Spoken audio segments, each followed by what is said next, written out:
area, living, dining. And then, yung sa baba po natin, ito po ay nakatiles na rin po.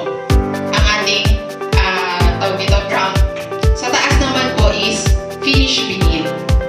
And then, yung ating pong ano dito, yung ating hagdan, yung rail niya po is glass po. So, salamin po ang ating hagdanan. So, we have 3 bedrooms. Ito po yung ating toilet. Ang ating pong toilet ay dalawa. Isa sa baba, isa po sa taas. Pero sa taas lang po yung may shower. Na po. Yung sa baba po natin, toilet / powder room. Pero discretion din ni buyer kung gusto niyang palagyan ng shower area upon turnover. So for the second floor, yun nga po, finished vinyl. And then lahat po ng ano natin, kwarto po natin ay may window. So kapag po end unit, may extra window po sa side. Pero yung lahat po, even yung mid unit po natin, is meron po siyang window sa likod. Kaya well ventilated naman po. So for the amenities, so same po sa Molino, except for our project here in Bay, meron po tayong swimming pool area. So imagine 2.8 versus dun sa 6 million. Tapos dito sa atin may commercial space, tapos may swimming pool area pa. So kaya napakaganda. And at the same time, yung location po natin is napaka-prime. So tabing highway po talaga. So for the house specs, ito na-mention ko na po ito kanina. So by the way, yung sa ano po pala natin, yung sa ating bathroom po, ang atin pong ano po sa bathroom, ang atin pong dito pintuan, ang tawag po ng pocket door. So meaning, sliding po siya, pero yung slides niya sa loob po ng panel ang pasok nung pinaka-panel nung yung pinto, panel door niya. Sa loob po ng panel mismo, papasok. So for the pay term naman po, ang ating reservation fees, 15,000. Sa DP, minimum of 10%. And then sa terms po, so we have 12 months if 10%, we have 18 months if 15%, and we have 24 months if 20%. Yan po ay minimum. Pero kung halimbawa po, kumbaga, ano po siya, since pre-selling po tayo, so kaya marami po tayong option for the terms at saka mas mahaba. Na po. So for the financing naman po, we also offer in-house financing. Sa in-house financing, ang DP lang po natin is 20%, and then ang interest rate po natin is 14% in 5 years, and then 16% naman in 10 years. So dalawa lang po ang terms natin for in-house, 5 at saka po 10 years. Po. And then we also offer deferred cash. So meron po kaming dalawang deferred.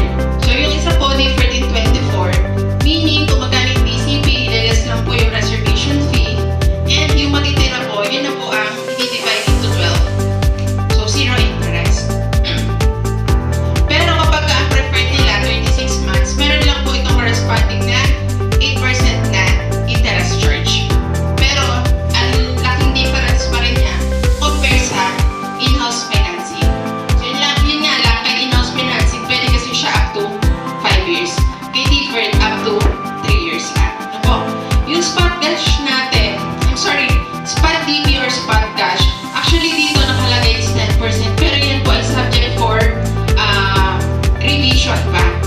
Kasi ito po ay adapted dun sa existing natin, pero most likely, possible po ito na magkaroon ng changes. Na po. So, i-advise naman po namin kayo kapag po may mga buyers na kayo na interested or magpapareserve, kapag po meron na tayong official na license to sell. So, for the financing po, so ito po yung ating mga accredited banks. So, we have PNB, Metrobank, Landbank, BPI, Sterling, China Bank, at saka po RCBC. So, dun po sa iba na nagtatanong kung meron po ba tayong Pag-ibig financing. Ang Pag-ibig financing po kasi natin, even sa Molino po, sa ating existing project, actually nag-accept tayo ng Pag-ibig financing.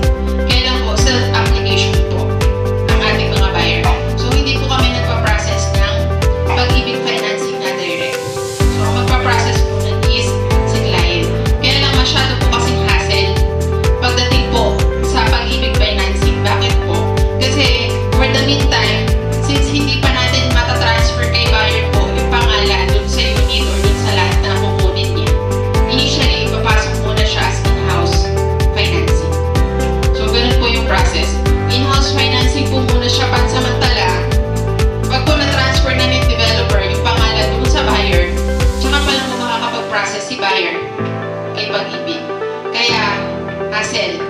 So, sa case naman natin dito sa PAE, ang magiging concern naman po natin yung appraisal niya. Bago po magpalong sa pag-ibig, dapat po tapos ng bahay. Naka-RFO siya. So, ngayon, kapag po RFO, i-appraise. Ang concern natin, paano kung during appraisal mababa yung appraisal value? Kasi po ang appraisal value ng mga economic type is mababa compare sa mga low-cost housing or socialized. So, meaning kung halimbawa, ang terms na binigay natin, 20% DP, 80% loan na mall, pero during appraisal, na-appraise lang siya 70%. So, magkakaroon siya ng 10% na loan difference na kailangan niyang ispat. So, kaya, ano siya, medyo hassle. Kaya we encourage na through, ano po tayo, bank financing. Kasi kay bank financing, kayang i-cover up to 90% po ng loanable. Na po. So, malinaw po sa inyo yun sa pag-ibig at saka po sa bank. So, for the documentation process naman po, so we have first, pre-qualification, reservation, submission requirements, first TP, loan application, and house turnover. For the pre-qualification, ito po yung mga kailangan natin tandaan. So, first po, Filipino citizen. Kung may mga clients kayo na OFW, so, basta po makakapag-provide sila ng oath of allegiance, pwede po. Kasi yung iba, natural born Filipino, pero hindi na Filipino yung citizenship nila. Winidraw na nila, nakatransfer or converted na, for instance, as American citizen. So, ganun. Meron po kasing ganun.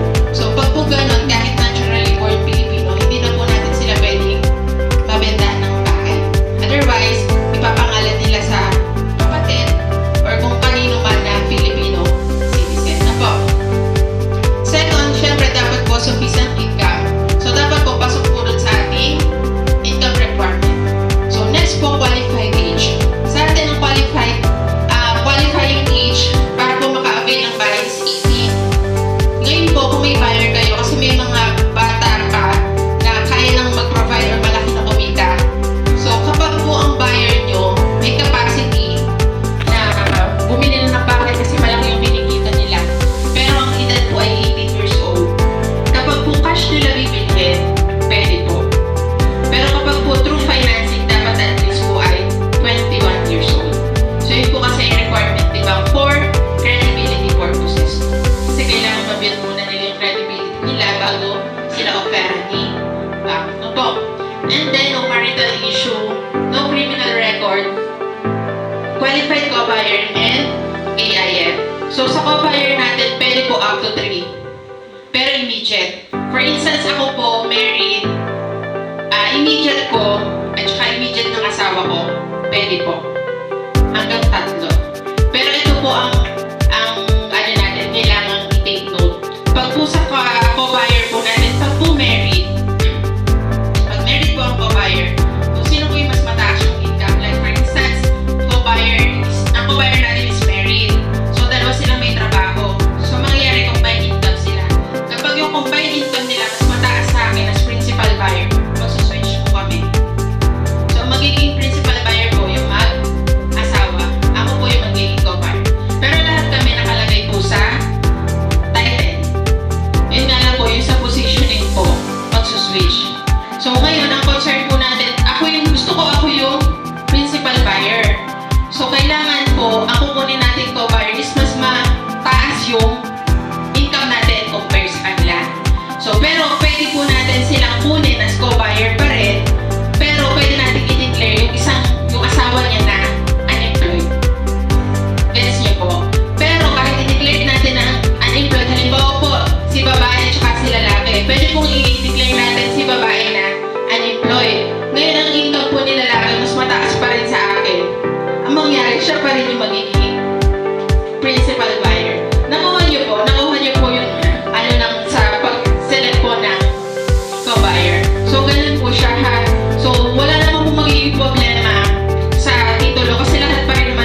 pinatay na pala.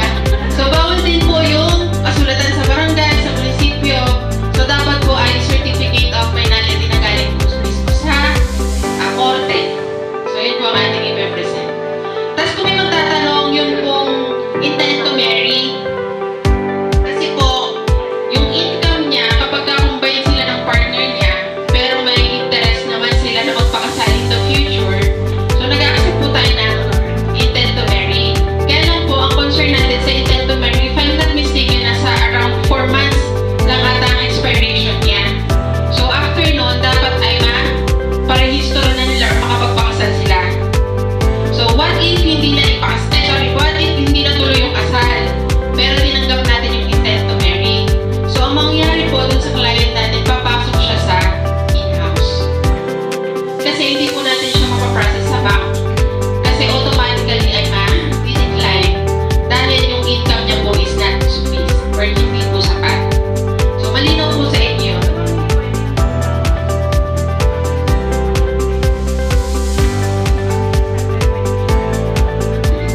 Hindi po pwede cover ang living partner pag po sa bank. Immediate family lang po. Kasi ang concern po ni bank, kahit po sabihin may anak, may tendency po kasi yun nga po kasal nag-iwalay, lalo na po yung walang titulo po. Sa pag-ibig po ina-accept siya. Actually, sa pag-ibig kahit